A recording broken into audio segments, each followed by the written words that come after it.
OK, let's move on. I'm going to show you a billboard poster that was put up in Stella's constituency with a warning that it is quite graphic.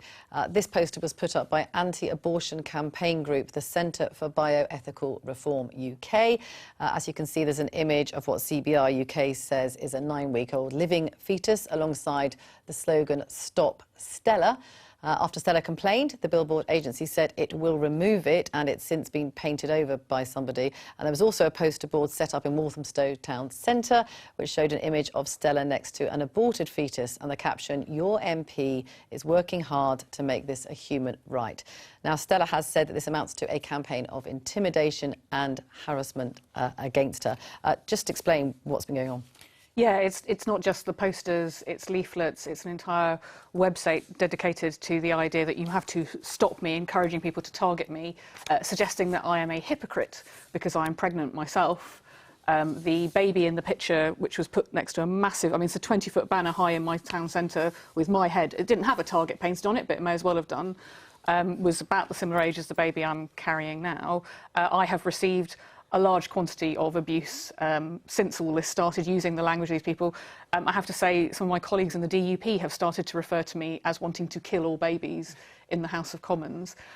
This kind of rhetoric, this is not about the issues, the rights, wrongs and abortion. I've debated abortion with lots of people. This is about trying to harass and intimidate a particular person. And, you know, when you say "Stop Stella," you can't be clearer that actually you are suggesting to people, and this group are connected to organisations around the world who have radicalised people to the point they've taken violence to people they disagree with. So they obviously, we've been in touch with CBR UK, and they say that they are not trying to encourage violence. They say we are indifferent as to whether Stella is voted for or not. I'm sure she does a lot of good. All we want is for her to stop targeting the unborn child. They say that this is about the argument. It's absolutely not about the argument, not least because the piece of legislation they're concerned about has already passed in Parliament. So even if they were able to persuade me to change my mind, it's too late. This is about targeting and punishing, particularly women, because, and say, when you target somebody, and they're explicit, they're targeting me because I am pregnant, that is about being a woman in the public eye, raising an issue and using a form of intimidation that's being brought into our politics from other countries that I think is a very worrying trend. And the questions that I've asked in the House of Commons about this and the points I'm raising are about the impact of letting this kind of politics become normalised and see it as some kind of two sides of the debate. There are plenty of ways you can make your point about abortion without needing to put a target on my head for people. And Tim, many people do want to have a debate about this. I mean, this is particularly personalised in this case. I mean, do you think taking down posters, is there a freedom of speech issue here? It depends on the nature of the poster, and this poster crossed a line, and even the people who put it up seem to have conceded that it shouldn't have gone up because it personalised the debate. I'm interested in, you said at the beginning, you described the particular image as graphic. Why is it graphic? It's graphic and it's scientifically incorrect. It's just, but it's just well, there an were image. two posters, so this was the living fetus, and then there was one which we didn't show because... Yeah, no, because that is graphic. Graphic, yeah. But the image of a fetus that was on the poster is simply an image of the fetus. Now, I don't agree with putting that alongside Stella's name and clearly targeting an MP and implying that she wants to kill that fetus. There's the implication of that, which is clearly very wrong. But I'm interested in why it is shocking to see a fetus. And I think the answer is because the more that people see what a baby looks like inside the womb, and the more that people understand what's involved in abortion, the more they're likely to rethink their support for it, or at least want to see greater controls on it. So therefore, depending on the nature of the images shown, I would like to see more images of children inside the womb in order to shape the debate, because I think it's a perfectly fair part of it. Except that that's not an image of a 9-week living fetus. They deliberately mislead people about the timings that they level. That's having experienced several miscarriages myself. I know exactly around about these times that is not what was happening. That is not what was inside me.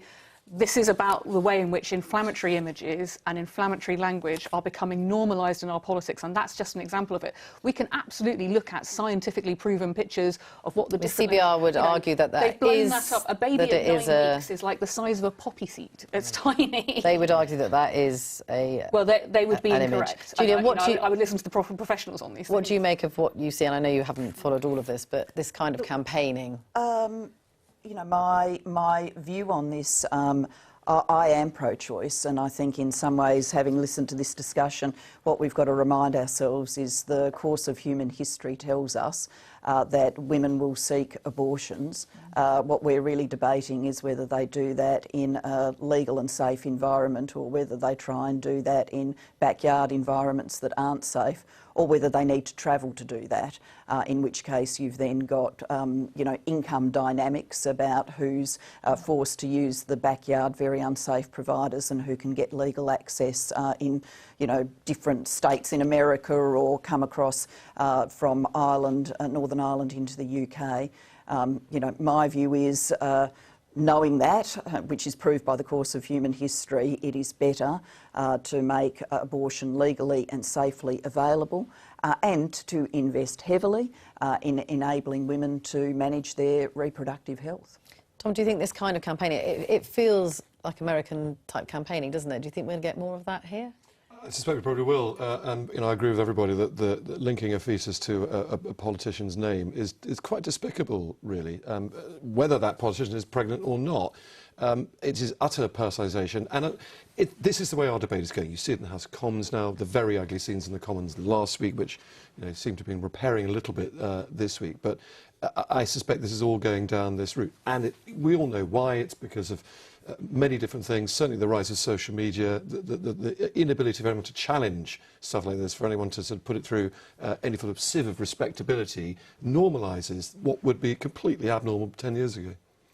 It's also because people are legitimately angry. Now, the way they express it might not be legitimate, but I do believe the source of the concern is, if there were a debate in Parliament over a war, I'm not comparing the two, I'm just saying if there were a debate in Parliament over the war, people would challenge an MP for having voted for it.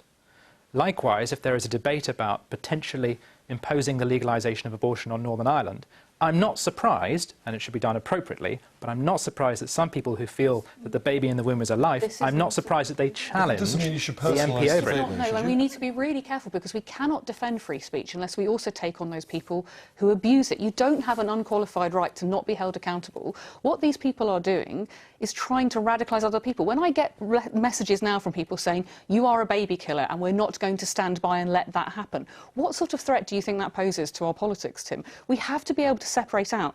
And you're absolutely, during the Syria debate, yes, I had people then writing to me telling me that I wanted to murder babies too, and that they were going to do something about it. We have to separate out the way in which we use language, and I would say it's on all sides of politics. It's like when people talk about wanting to be at Cable Street and fight the fascists and don't understand how we got there in the first place. We have to tackle extremes of language, because they are leading us down this very, very dangerous path. And it's not just about the people that you won't get going into politics, it's also about the people who won't, because it's not the white men who are being targeted in this way. Plenty of my colleagues voted for the measures that I put forward to say they've already become law. So unless the Stormont Assembly gets back together, it will be. It's not about legalisation, it's about decriminalisation in Northern. I've not changed the term limits, I've not changed the conditions under which people would access an abortion. I've simply said it should be a medical rather than a criminal matter. That's the debate that we should be having, not about whether it's acceptable to target and identify particular people for this kind of violence and then not be accountable for what might happen next. And I agree with all of that. I just want to say that I don't think we are having that debate generally in public. And one reason why we don't is because people are uncomfortable about expressing their feelings about it, or uncomfortable about looking at the evidence. They might look at it and come to your conclusion, they might come to mine. I just think it's something in Britain that we don't discuss, and yet Westminster is considering imposing it on the province. That's quite a leap to go from a debate that I really don't think we have. We had the discussion in Parliament in July with the amendments to the Northern Ireland Formation Act. This campaign has been running for 2 years. The fact that this has started post that shows you exactly why this is not about having a political debate. This is not about free speech. This is about sending a message to any woman in this country who wants to campaign and stand up for other women's right not to be forced to continue an unwanted pregnancy, that these people will come for you. And that's why we've got to change the law to show this as a piece of harassment. And we've also got to say this is not about free speech. You don't protect free speech by allowing people to abuse it. Is it true that women are getting more of this kind of, call it campaigning, call it abuse? In this particular instance, or in general? In this particular instance. Well, I mean, we'll move on to the in general. Well, the general thing seems to be that political argument is gendered. It's heavily gendered, and it tends to be much, much tougher on women, and there's no disputing that. And particularly when it comes to the abortion issue, you'll find that those who are opposed to abortion do tend to take the view that we feel women should feel this particular way, and there's real anger at female legislators who don't vote that way. I have to say the other side is true as well. For instance, I happen to be the pro-life person on this panel today, but I can assure you that within the pro-life movement there are a lot of women, and there is a stereotype that it is a white male movement. It absolutely isn't.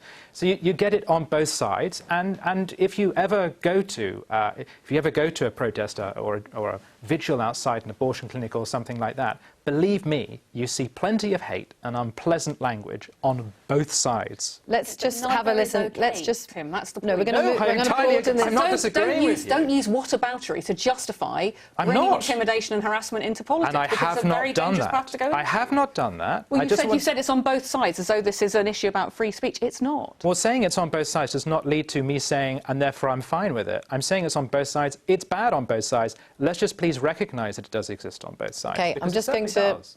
Thank you.